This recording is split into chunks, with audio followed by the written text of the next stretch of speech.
السلام عليكم ورحمة الله وبركاته. بسم الله والصلاة والسلام على أشرف الأنبياء والمرسلين سيدنا محمد صلى الله عليه وسلم وأنا معلم محمد إبراهيم. ما أنتوا حرمنا هالكلمة كسودنا عشرة امتحانها برنيني أكونتيجا. ما أنتوا حرب على لبا خرشات نسلق إحنا أما لبا خرشات سلف لاقينه لبا خرشات أو local يقانو fixed expenses أما variable expenses. fixed expense also وحلا يقانا fixed cost أما variable cost. marka waxay ku kala duwan yihiin fixed cost maxay kala duwan yihiin fixed cost iyo variable cost.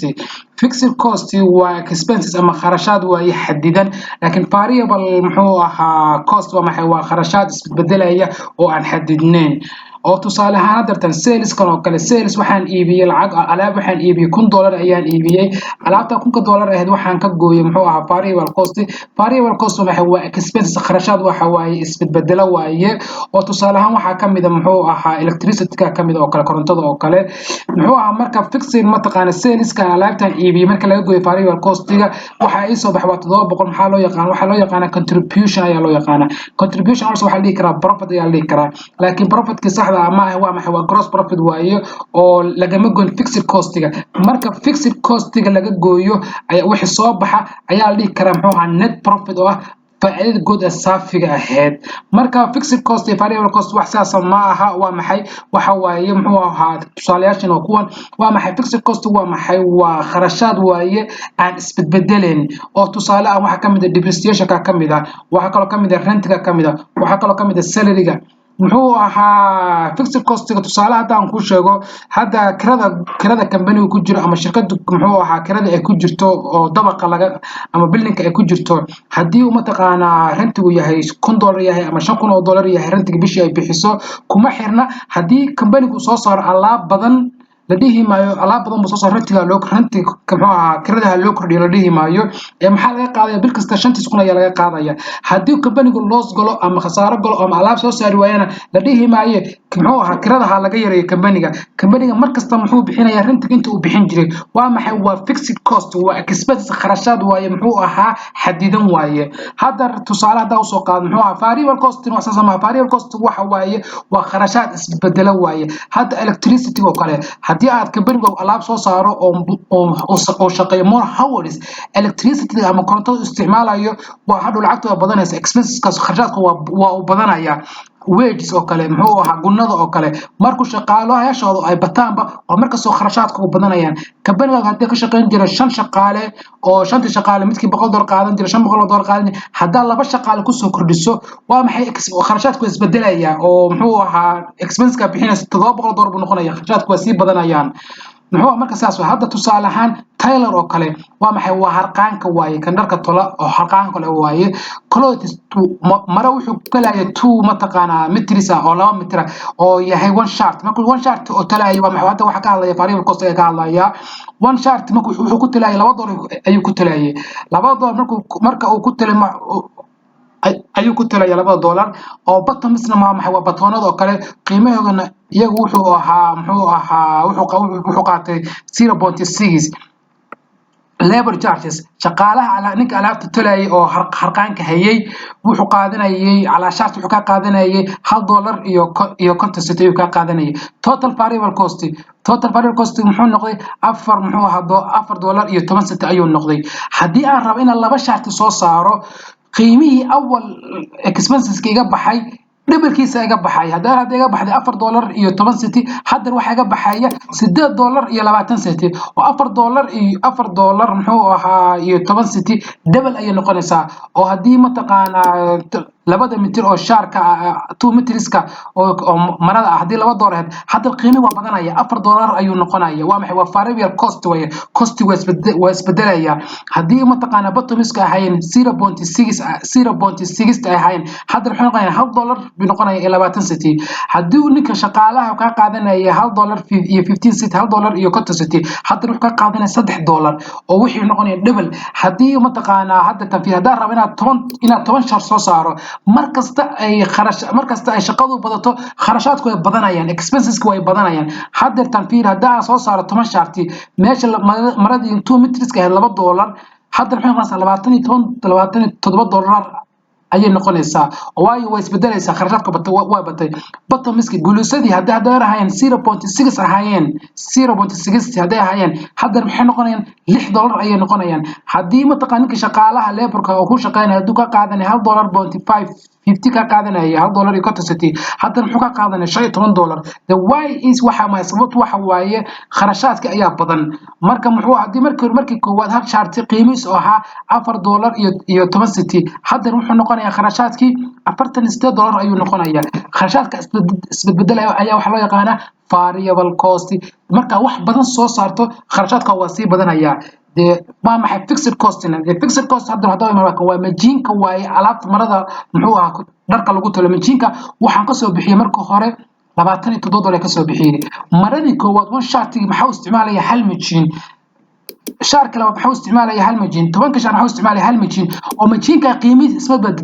isma badbadalin markii ugu horeysay ayaa waxaan ka soo bixiyay $27 majiinka qiimihiisa isma badbadalin taas waxa loo yaqaan fixed cost qiimaha aan alaabta isbadbadalin ayaa waxa loo yaqaan fixed cost oo marka majiinka soo hadda hal shaarti ma taqaana majiinka soo $27 hadda rabina laba kala ma taqaana shaar kala sameeyo dhihima majiinka la soo iibsanaya waayo majiinkan ayaa in shaqeynaya oo qiimihiisa oo $27 marka waa maxay waa fixed cost oo isma bedelayo hadaa tusaalaha saddexaad isla eegno fiiri particular one piece wuxuu ahaa hal piece ayaan hal alaamad hal product ay soo saaranay halka product muxuu ahaa waxaan iibinay $100 ayaan iibinay muxuu ahaa saleski variable cost qiimiha alaabta isbedbedelayna muxuu noqday $80 ayuu noqday contribution maxaa helnay $20 ayuu noqday muxuu ahaa profitki marka fixed costiga oo alaabta ma taqaana muxuu ahaa sida ma taqaana rentigi machiinka alaabtiisa total maxay noqotay $10,000 ayay noqotay oo machiinka fiiri marka 1 piece soo saaray marka 500 piece soo saaray marka 600 piece soo saaray machiinka qiimi muxuu ahaa fixed costiga isma bedelin fiiri waa 10,000 isma beddelin fixed cost waa xadidan yahay laakiin maxaa isbedelaya variable cost isbedelaya hadda fiiri waa $80 $160 $48,000 fixed variable cost waa wax isbedelaya laakiin fixed cost marna isma bedelayo waa ka fiiri ma taqaan marka 100 xabo aan iibi 100 aan sales oo 100 ahaa variable cost laga gooyo 8 maxaa soo 20 hadii fixed cost-igi laga sii gooyay maxaa soo baxaya 9,980 waa minus oo ganacsiga waxa ku jira waxa la yiraahdaa unsafe period ayaa la yiraahdaa waa maxay waa ganacsi loss ayuu ku jira hadda marka 200 xabo iibiyo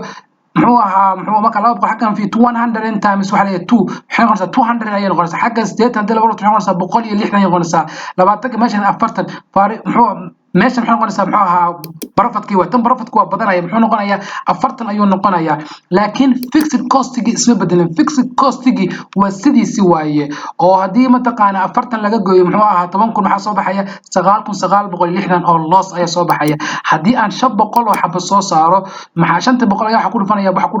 ku dhufanaya maxaa soo baxaya 50,000 ayaa soo baxaya waxaana hadda 500 ayaa waxa ku dhufanaya 80 ayaa ku baxay